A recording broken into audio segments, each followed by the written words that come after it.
Episode 2. Nanti kalau udah sampai ke sana dan bertemu dengan calon suamimu, bersikaplah sedikit romantis.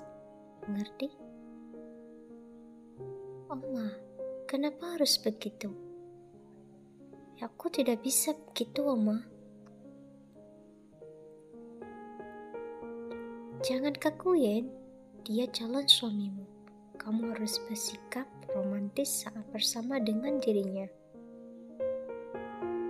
Kamu kesal dengan omamu. Oma tahu aku seperti ini karena Oma. Oma tidak pernah membiarkan aku menjalin hubungan selama ini.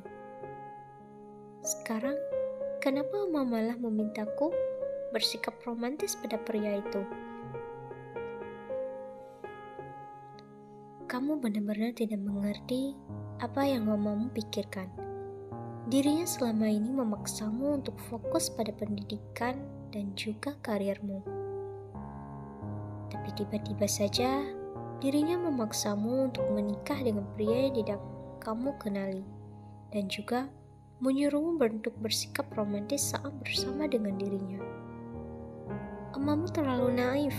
Dirinya memerintahkan apa saja yang dia inginkan, tanpa bertanya apakah kamu nyaman atau tidak dengan semua permintaan darinya. Aku pergi dulu, mengambil tasmu dan mencoba untuk pergi dari sana.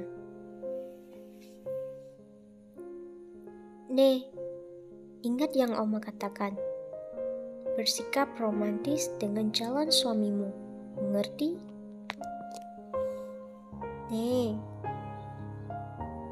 Awas saja kalau kamu tidak mendengarkan apa yang Oma katakan tadi. Iya, Oma, aku akan melakukannya. Aku akan bersikap romantis saat berada dengan pria itu. Kamu cukup marah dengan omamu, namun karena kamu sudah terbiasa menurut apapun yang omamu katakan, jadi kamu akan melakukan yang dia suruh olehnya, meskipun kamu tidak ingin melakukannya. Apa aku masih anak kecil? Kenapa aku harus menuruti semua keinginan orang tuaku? Aku sudah cukup muak sekarang, kesal dan memukul setir mobilmu. Kamu mengambil handphonemu dan kemudian mencari informasi tentang bersikap romantis. Cara bersikap romantis. Ketikmu di handphonemu. Kamu membacanya, mau? Kamu tersenyum dan kemudian memeluknya. Kamu datang. Taeyong terdiam dan kaget karena kamu tiba-tiba dengan sangat berani memeluk dirinya, padahal sebelumnya kamu pernah menolaknya dulu. Kamu melepaskan pelukannya. Aku sudah lama menunggumu tahu, ucapmu sambil tersenyum. Taeyong menatapmu heran. Benarkah? Apa yang terjadi padanya? Kemarin dia mengajakku kerjasama untuk membatalkan pernikahan ini. Kenapa tiba-tiba dia menjadi seperti ini? Aku sudah memilih bajunya. Kamu coba pilihlah. Kamu tersenyum-senyum seperti orang yang sedang bahagia, dan kamu yang seperti ini membuat Taeyong cukup heran denganmu. Dan ternyata kamu sedang merencanakan sesuatu. Kamu bersikap romantis seperti ini bukan karena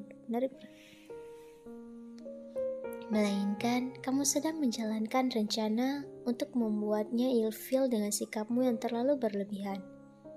Dan ternyata saat kamu sedang mencari informasi tentang cara bersikap romantis pada pasanganmu, ternyata kamu berpikir untuk mencari tentang hal lain di Google.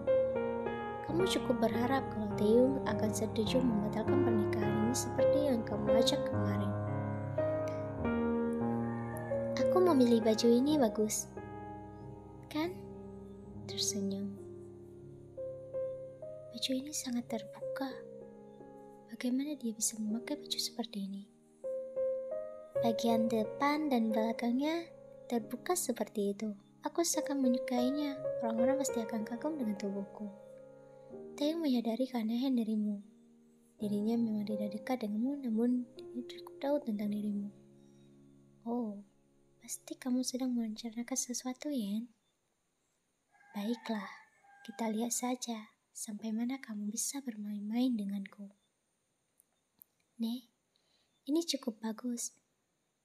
Apalagi kalau kamu yang pakai. Coba kamu tes dulu dan tolong carikan jas yang cocok. Kamu terkejut dan merasa tertekan karena sebenarnya kamu tidak akan bisa memakai baju seperti ini. Pakailah dulu, aku mau lihat apakah cocok atau tidak kamu yang makainya, suruhnya sambil tersenyum menggodamu. Ani, sebenarnya aku enggak apa-apa, coba pakaikan saja dulu, aku mau lihat. Mendekatimu dan kemudian membisikkan sesuatu padamu. Aku harus memastikan apakah. Karena kamu tidak bisa memilih. Tubuhmu bergetar saat mendengar kata-kata yang Taeyong bisikan padamu. Ani, aku tidak mau pakai baju itu. Aku hanya bercanda saja, tersenyum kaku. Ini pengeluaran terbarunya, Tuan, Nona. Berdiri bengong karena memikirkan rencanamu yang gagal. Apa kamu menyukainya? Tanya Taeyong yang sedang memperhatikan baju pernikahannya. Kamu hanya berdiri diam tanpa menjawab pertanyaan dari Taeyong. Taeyong menatapmu karena kamu tidak menjawabnya. Lien. Terkejut, hah? Nafas kesal. Kamu suka gaun ini atau tetap mau gaun yang tadi? Ayo Yen, kamu harus bicara dengan serius dulu dengannya. Aku ingin bicara serius denganmu dulu sebentar. Oke, baiklah. Pemilik butik tersebut langsung meninggalkan kamu dan Taeyong berdua di sana tanpa kalian menyuruhnya untuk pergi. Katakan, hal serius siapa yang ingin kamu bicarakan? Tuan Kim Taeyong, sebaiknya kita membatalkan saja pernikahan ini. Aku tidak bisa menikah dengan dirimu. Kita bernasib sama saat ini. Kamu pasti sangat terluka karena orang tua memaksakan dirimu menikahi diriku. Begitupun dengan diriku. Aku tidak bisa menikah dengan kamu karena tentang hidup dan masa depanku. Kalau kita sama-sama mencoba untuk menentang pernikahan ini, mungkin saja orang tua kita akan mendengarkan kita. Apa karena kamu memiliki kekasihmu? Tanya Taeyong dengan wajah serius. Ani, bukan seperti itu. Hanya saja ini pernikahan. Aku bisa menuruti semua keinginan dan perintah orang tuaku. Tapi untuk pernikahan aku merasa berat. Aku tidak mengerti apa yang sedang kamu coba sampaikan padaku. Menggelengkan kepalamu, enggak. Bukan seperti itu. Kita tidak saling mengenal dan juga tidak saling mencintai. Kalau karena itu, kita bisa saling mengenal mulai sekarang. Aku bisa mencintaimu sekarang juga. Aku tidak masalah dengan dirimu. Aku akan mencintaimu seperti yang kamu inginkan. Kamu menatap wajah Taeyong karena terdiam. Aku mencintaimu, Lien. Taeyong memegang pipimu dan kemudian mengucap.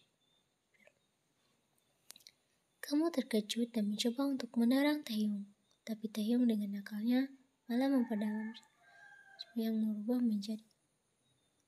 Tubuhmu semakin terlistrik dan tidak tahu berbuat apa-apa selain mendorong tubuh Taeyong. Namun semakin kamu memberontak, semakin